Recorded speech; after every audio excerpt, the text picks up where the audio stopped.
Pukul 6 waktu Indonesia Barat. Radio Republik Indonesia Palembang dengan Warta Berita.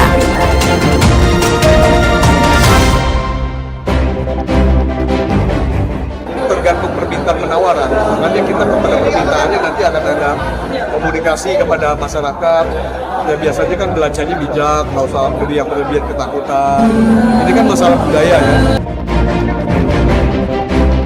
Perizinan kantor PTSP-nya provinsi itu akan dilakukan pembongkaran untuk dijadikan kolam retensi. Masih menunggu dari pihak provinsi, mudah-mudahan segera kita bisa realisasikan. Bukan, insya Allah genangan di lokasi Simpang Polda bisa teratasi.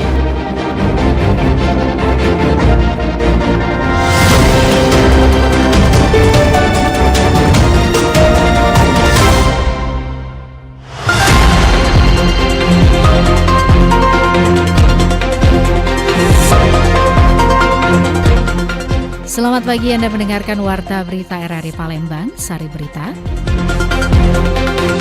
Jelang akhir tahun, Bank Indonesia Sumsel siapkan strategi redam laju inflasi. Pemerintah Kota Palembang kebut perluasan kolam retensi Simpang Polda untuk atasi banjir. Inilah Warta Berita selengkapnya, edisi Rabu 19 November 2025. Bersama saya, Esi Armisi.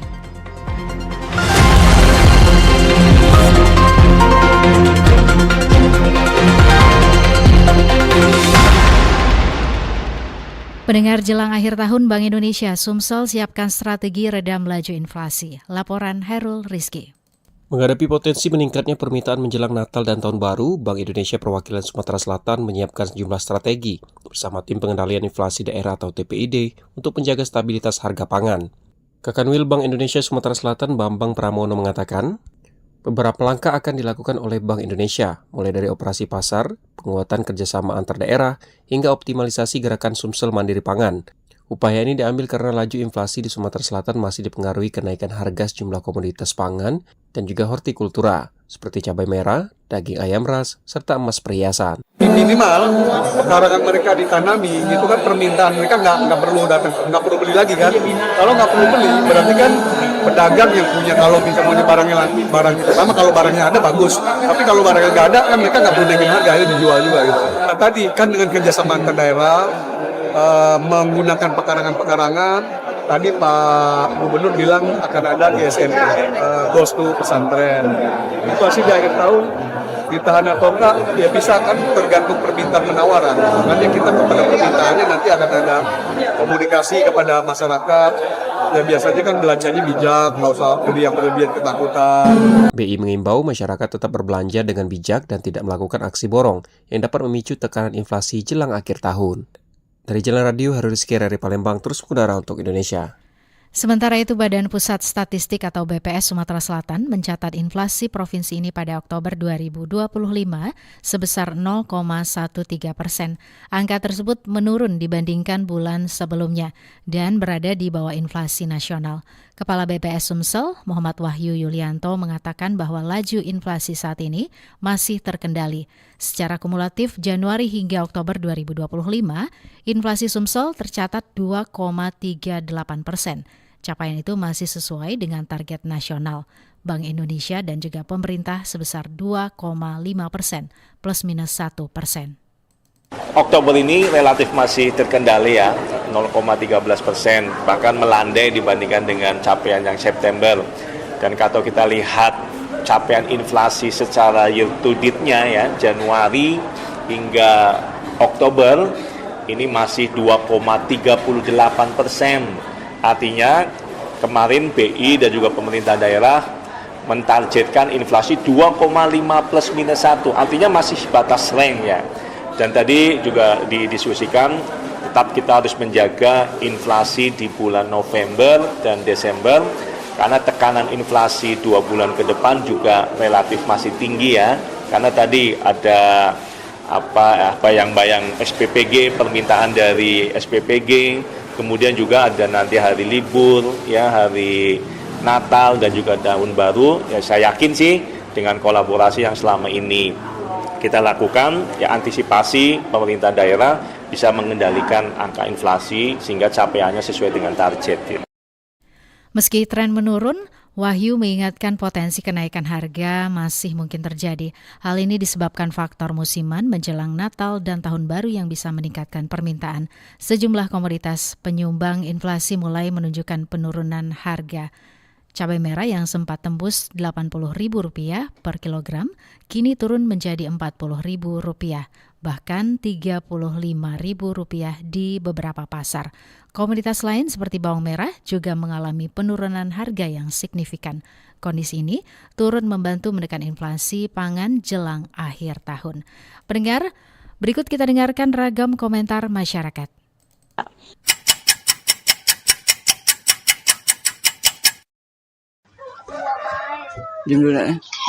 Saya Yoga, saya dari Pahlawan.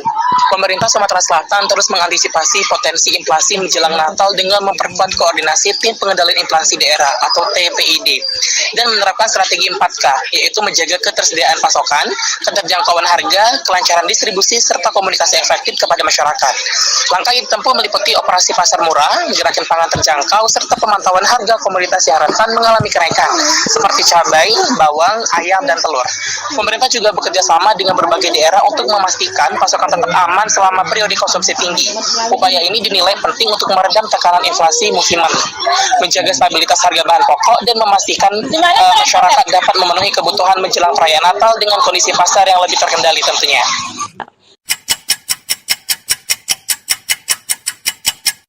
Saya Aza dari Lorong Rawajaya. Menjelang Natal dan Tahun Baru ini masyarakat pasti akan berbondong-bondong ke pasar untuk membeli kebutuhan makanan yang akan mereka sajikan pada perayaan tersebut. Pemerintah Sumatera Selatan telah memikirkan hal ini dan juga memulai langkah untuk mengantisipasi terjadinya inflasi. Seperti salah satunya yaitu harga bawang merah di pasar yang mengalami lonjakan harga.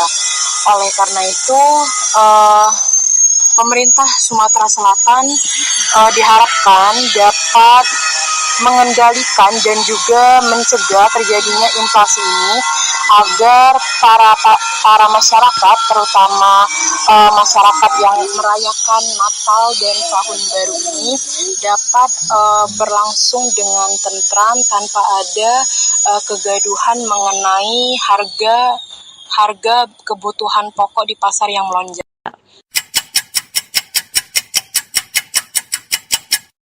Pendengar, berikut kita simak wawancara reporter Nova Ariana bersama akademisi Rektor Universitas Lembah Dempo Pagar Alam, Dr. Elvera, terkait upaya yang dapat dilakukan masyarakat dalam ikut serta menekan inflasi jelang Nataru. Kita bersama dengan akademisi Rektor Universitas Lembah Dempo Pagar Alam, Ibu Elvera. Bu Elvera, kita ketahui bahwa menjelang Nataru sudah umum terjadi kenaikan sejumlah bahan pokok. Nah, apa yang harus dilakukan masyarakat agar ikut membantu menekan inflasi yang terjadi di Sumatera Selatan ini? Ya, seperti yang akan kita hadapi ke depan ya, Ibu Nova ya. Karena memang menjelang Nataru ini merupakan sebuah momentum ya. Momentum yang memang sudah pasti akan kita hadapi menjelang akhir tahun. Ada Natal dan juga ada Tahun Baru. Nah, memang di sini harga-harga bahan pokok itu cenderung naik biasanya, yang adanya inflasi tadi. Nah, kalau menurut saya sebagai ekonom, masyarakat hendaknya tidak terlalu mengkonsumsi berlebihan. Jadi mengurangi konsumsi atau perbelanjaan pada momen-momen Nataru ini, karena harga yang semakin tinggi dengan inflasi itu, kita harus lebih bijak dalam berbelanja, membeli barang dan jasa sesuai dengan kebutuhan. Hindari pembelian yang bersifat spekulatif atau menimbun. Nah, ini bisa menekan inflasi dan membantu menstabilkan permintaan. Terus selanjutnya, selain kita tidak mengkonsumsi berlebihan atau bijak dalam berbelanja, kita yang kedua mengurangi mengkonsumsi barang yang harganya naik signifikan.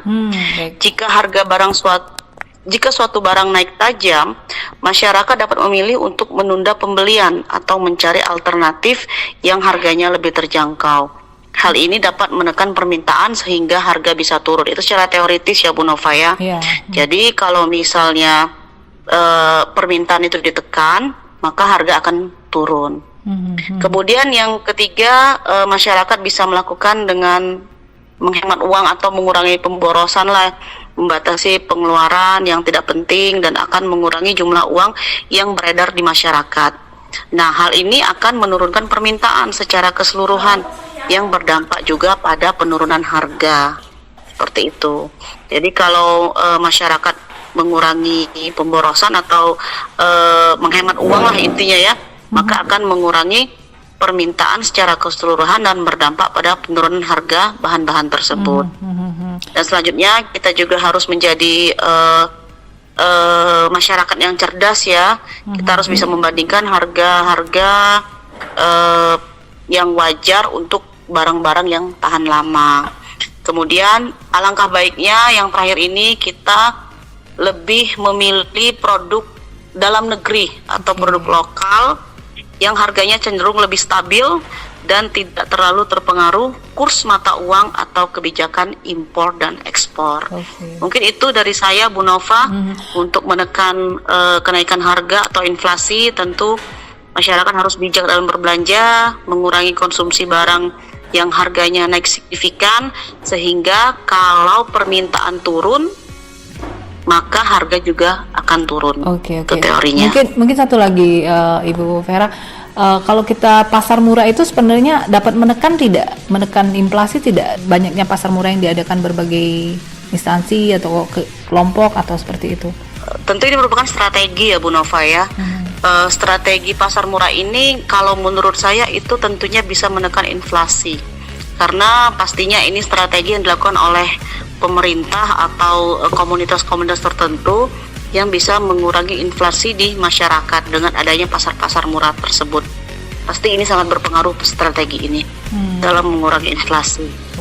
Saya sangat setuju itu. Baik, Ibu Vera, Rektor Universitas Samadimpu Pageralam. Terima kasih atas statementnya untuk RRI. Baik, terima kasih Bu Nova. Sehat selalu.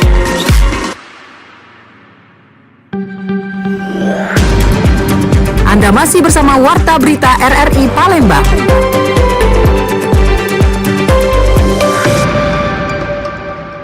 Pendengar, untuk menanggulangi banjir di Simpang Polda, pemerintah Kota Palembang akan mempercepat rencana perluasan kolam retensi di kawasan tersebut. Pemerintah Kota Palembang akan memperluas kolam retensi di kawasan Simpang Polda Sumsel sebagai salah satu upaya penanggulangan banjir. Perluasan ini akan memanfaatkan lahan kantor pelayanan perizinan terpadu satu pintu atau PTSP Sumsel yang berada tepat di samping kolam retensi. Pelaksana tugas PLT Kepala Dinas PUPR Kota Palembang, Kemas Haikal, mengatakan bahwa lokasi itu dipilih karena strategis dan dinilai efektif untuk menambah daya tampung air. Lahan milik PTSP Sumsel tersebut rencananya akan dibongkar dan dijadikan bagian dari kolam retensi yang diperluas. Gedung kantor akan dipindahkan ke lokasi baru yang saat ini masih dalam proses koordinasi dengan pihak provinsi. Apabila sudah selesai dan peluasan itu sudah dilakukan, insya Allah genangan di lokasi Simpang Polda bisa teratasi. Nah, ini tunggu dari provinsi karena kan ada kantor perizinan, kantor PTSP-nya provinsi itu akan dilakukan pembongkaran untuk dijadikan kolam retensi. Masih menunggu dari pihak provinsi, mudah-mudahan segera kita bisa realisasikan. Tahun depan sepertinya. Haikal menambahkan target proses fisik perluasan dapat dimulai pada awal tahun 2026 apabila seluruh proses administrasi dan persetujuan dari pemerintah provinsi sudah selesai. Menurutnya, pemerintah Kota Palembang siap menindaklanjuti jika seluruh izin telah diberikan. Kolaborasi lintas sektor untuk mempercepat penanganan banjir di kawasan tersebut dilakukan intensif karena kolam retensi Simpang Polda selama ini menjadi penyangga penting dalam pengelola air limpasan saat hujan deras. Saat ini tim teknis Dinas PUPR telah melakukan survei dan menyusun dokumen perencanaan detail untuk mendukung pelaksanaan proyek. Pemerintah berharap perluasan ini akan memberikan dampak signifikan terhadap pengendalian banjir tahunan di Palembang. Pendengar, beralih ke berita selanjutnya. Wali Kota Palembang meraih anugerah Cipta Negeri melalui penyelenggaraan Job Fair yang dinilai efektif menekan angka pengangguran.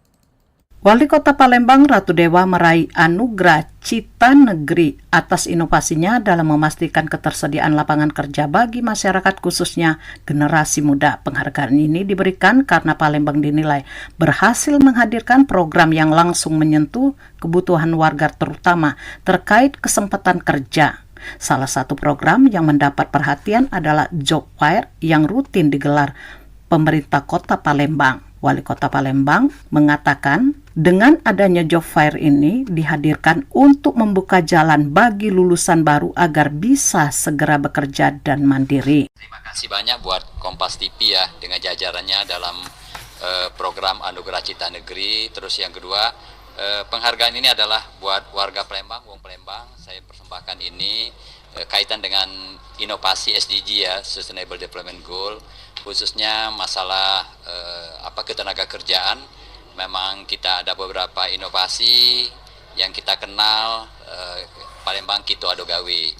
Belum lagi kemarin saya ketika diadakan Job Fair, biasanya 1 tahun sekali, saya minta 2 tahun sekali. Alhamdulillah peminatnya luar biasa, membludak. Dan insya Allah 8 bulan lebih saya diberi amanah ini. Sekali lagi saya minta dukungannya buat warga Palembang, Sumatera Selatan, bahkan nasional. Penghargaan Cita Negeri diberikan kepada kepala daerah yang mampu menjaga keberlanjutan pembangunan dan memperkuat ekosistem daerah di kota besar seperti Kota Palembang.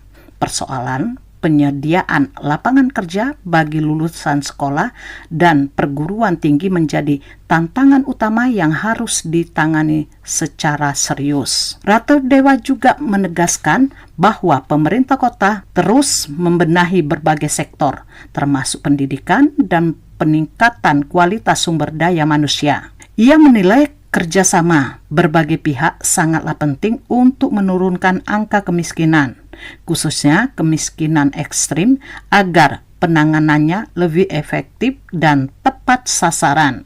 Komitmen kita pertama, kita pelayanan dasar ya, karena berkaitan dengan masalah sektor pendidikan, sektor kesehatan, infrastruktur, termasuk pengurangan angka kemiskinan ekstrim.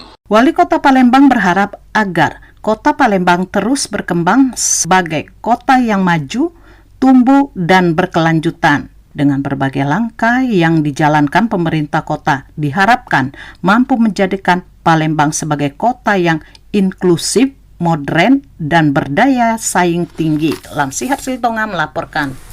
Pendengar, pemerintah Provinsi Sumatera Selatan meluncurkan lebih dari 200 agenda wisata untuk tahun 2026 dalam program South Sumatra Charming Events 2026 hari Selasa kemarin sebagai bentuk penguatan Sumsel sebagai destinasi unggulan nasional. PLT Kadisbudpar Sumsel, Panji Cahyanto mengatakan jumlah kegiatan masih mungkin bertambah seiring laporan dari kabupaten kota. Agenda wisata mencakup festival budaya, olahraga hingga wisata alam yang menonjolkan kearifan lokal daerah.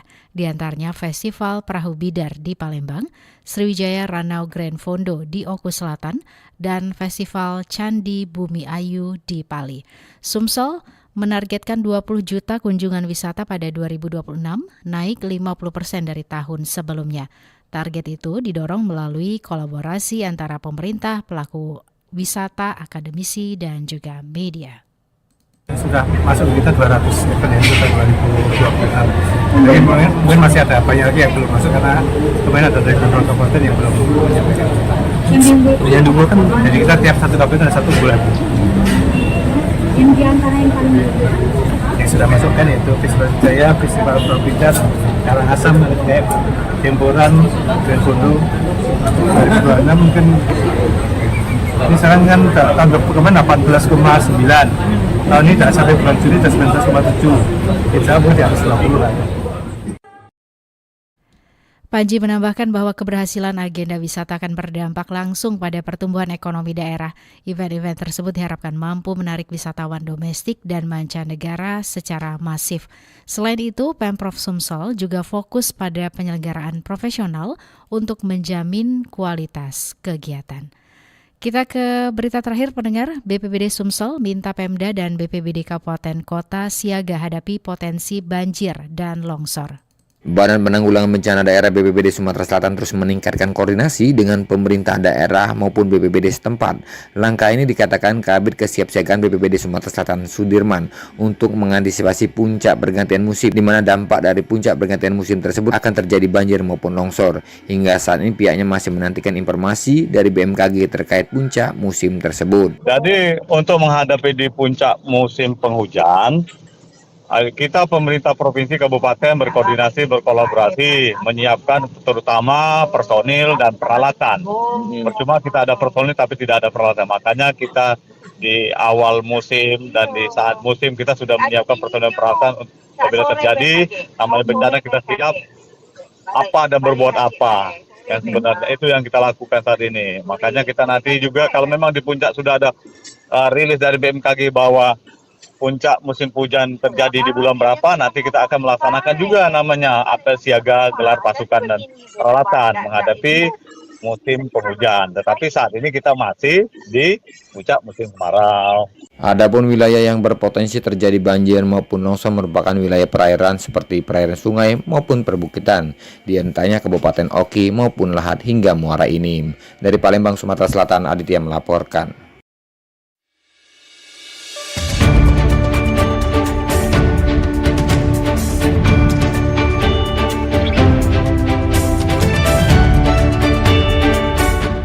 Sekian Warta Berita Produksi Radio Republik Indonesia Palembang. Sebelum berpisah kami sampaikan kembali pokok-pokok berita.